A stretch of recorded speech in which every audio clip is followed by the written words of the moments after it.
He said, well, we'll have to fill in the cities probably with some CGI, maybe get a little bit more bricks. And I was like, no. I have to build a city. That's the greatest Lego movie ever made, Jonathan. And so I said, okay, we have to do a Kickstarter. Hi, I'm Jonathan Vaughn, and I'm directing Melting Pot, which is a stop-motion animated film made with Lego bricks. I'm Robert Fleet. I'm playing Tuco. I get to melt things a lot. It's really fun. Alright, so guys, here's what I was thinking after the establishing shot. We're gonna need to build basically everything you see here, so pretty much the entire city. We're gonna have to use CGI then. I will not use CGI, okay? I want this to be the best brick film ever made. Lego started as a toy, but now it's definitely a way that people are expressing themselves in this weird hobby. So it's definitely also a tool and a means to an end, a means to tell stories and express yourself in a gigantic variety of ways. All around the world, people are pushing the limits of what they can do with the Lego system and what it's capable of as a building material. Now I can officially say that with a height of 112 feet, 11 3/4 inches, you are now members of the Guinness World Records family. I'd like to present this certificate and congratulate all of you. Yes! We broke a record. That's all that matters. In Melbourne, Steve Sammartino and Raul Aleda built a working car almost entirely out of Lego bricks. It's not going to set any land speed records, and it doesn't go all that far, but just the mere fact that it does go is quite something. Andrew Carroll, an engineer at Apple, studied the a Greek device used to determine celestial events, which was found at the bottom of the Green Sea. Then he reconstructed it from, you guessed it, Lego bricks. At conventions, fans get together to build great ball contraptions, or GBCs, which deliver balls from one level to another. The GBC is a collaborative effort to make a kinetic sculpture, if you will. In this case, if you watch, when this ball hits, two flip off. And there are times that this gate double flips. Even Google's Larry Page used Lego bricks. In college, I built an infrastructure out of Lego. Page and Sergey Brin even built their first server out of Lego bricks. In England, TV host James May decided to build an entire working house out of Lego bricks. So, the Lego system can enable people to make real working stuff. Sometimes, however, the goal is more cerebral.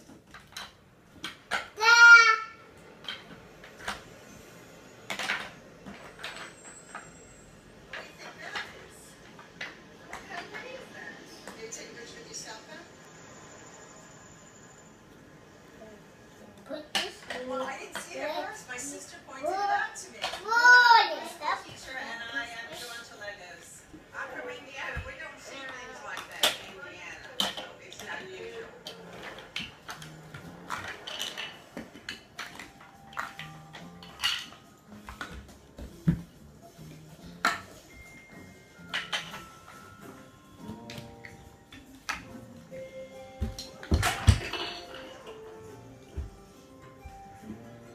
People are so familiar with Lego. Everyone knows that. It makes the art accessible. It makes it relatable. No. When I first started No. hey, I do Lego art. They kind of looked at me and said, okay, is that art? You know, they have a set notion of what Lego art would be. I order tens of thousands of bricks every month. So this is how I get my bricks. In fact, I spend over 6 figures annually just on Lego. There's probably 3 million bricks in this room. I've made a career from a child's toy. I've been told at times I'm a sellout because I use this commercial brand to create my art. But it's a brand that I chose because I believe there's nothing I can't build out of it. Growing up, I had Lego bricks as a toy. It was something my parents encouraged. They let me have a 36 square foot Lego city in our living room. I wanted to get a dog. Asked my parents, can I get a dog? No, you're not getting a dog. I tore down my Lego city. Used those bricks to create my own life-size Lego dog. It was really my first time realizing it's not what's on the front of the box. You can actually create whatever you want. I got out of college and I had societal pressures to get a real job, and I ended up going to law school. I was doing corporate law. And I would come home at the end of the day and I would need a creative outlet. And sometimes that was drawing, sometimes it was painting. But once I started doing sculptures out of Lego, I really had found my passion. And it got to the point where I was working 4 days at the law firm, and I would come home at night and have slates of commissions to work on. And I decided to make that change, to leave the law practice behind and go be an artist. An artist who plays with toys. Yeah, I don't know if this is, if I've broken through, I don't know if an artist ever can feel like they've broken through, because I keep setting, bigger goals. Nathan is now for his biggest opportunity yet. He's been booked for a one-man show in New York's Times Square and is prepping over 100 pieces for it.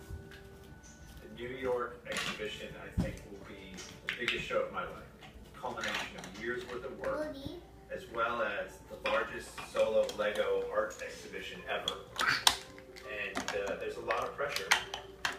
The show will feature Nathan's original creations as well as Lego replicas he is making of classical works of art. For Nathan, this is the opportunity to prove himself as a legitimate artist.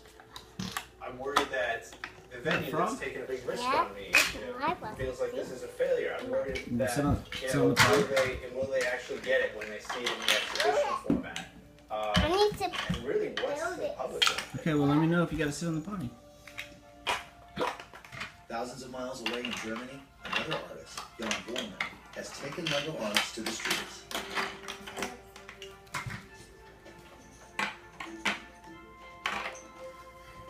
I really like to work with objects that everybody has a image. The playful element in the work is that people get attracted by it rather than impulse. If I use a material which people like, they are more likely to start interacting with me. So now there's different aspects to it. On the one side, the sculpture installation, where it's there to be visually perceived, and on the other side, the performance kind of action. It looks like a lot of fun, but Jan's work has serious undertones. Most of the times I try to find locations which have a kind of a historical background or a political meaning. Today we are here in the very back of the Anhalter Bahnhof. This used to be the main train station for Berlin. This is also a place where a lot of Jews were deported before the war ended. Someone's coming? The Holocaust is an event that's omnipresent in my mind, so I think about it a lot. You don't necessarily see it in my work because I don't want to add like visually dark and heavy subjects. So my idea to use these plastic construction bricks was to add a kind of colorful art of contemporary times, a material that everybody worldwide has the same feeling on it. Some people call this type of art Lego bombing, but Jan prefers to call it patchwork, and he's bringing the Patchwork Project around the world.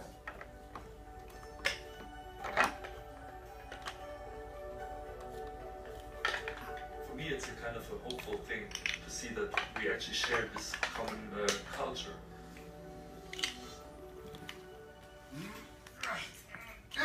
Whoa. Okay. What happens when the thing you want to build isn't the thing you want to build, but rather a representation of the thing that you want to build? Okay. I think I just confused myself. What if the thing you want to build is just an idea? Could Lego bricks be used for that? In Denmark, when a rising architect wanted to submit for a major commission, he looked at how modular building techniques had become in his home country and thought of his favorite toy as a child. In Denmark, because of the labor wages and because of the bad weather, you want to minimize the time at construction sites, so everything has to be prefabricated. So, in a matter of speaking, Denmark has become a country entirely built of Lego.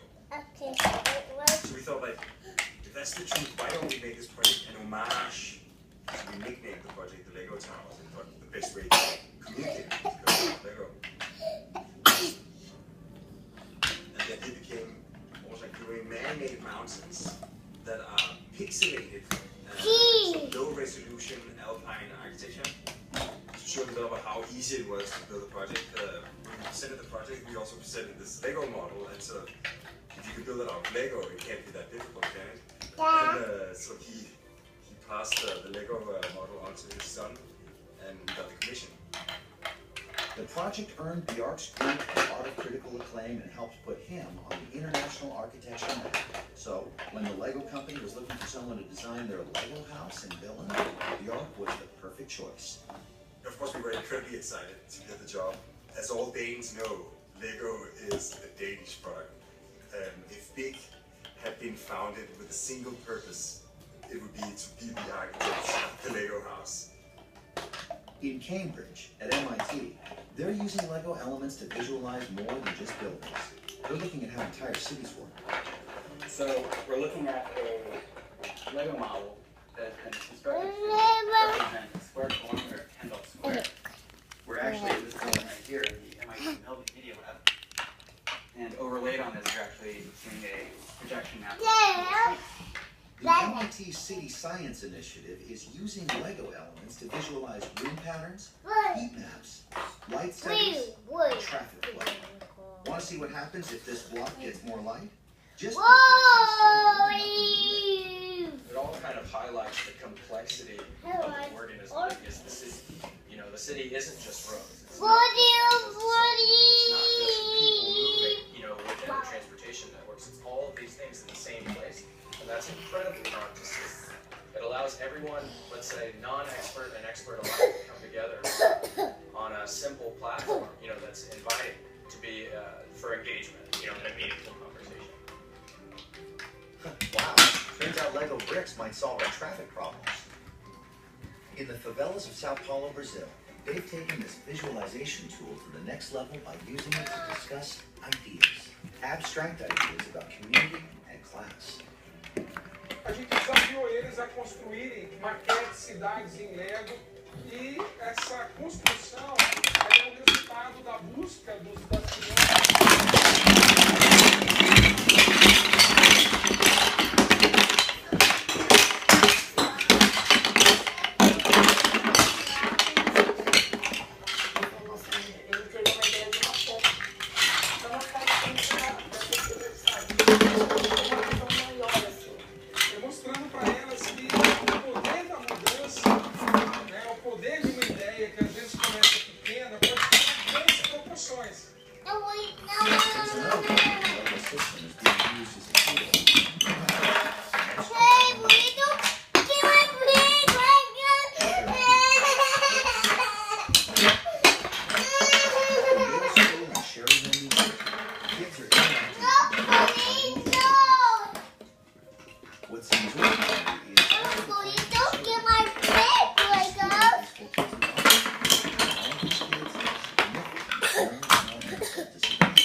I was looking for something. I wasn't happy with the outcomes I was getting. And so I had different stations.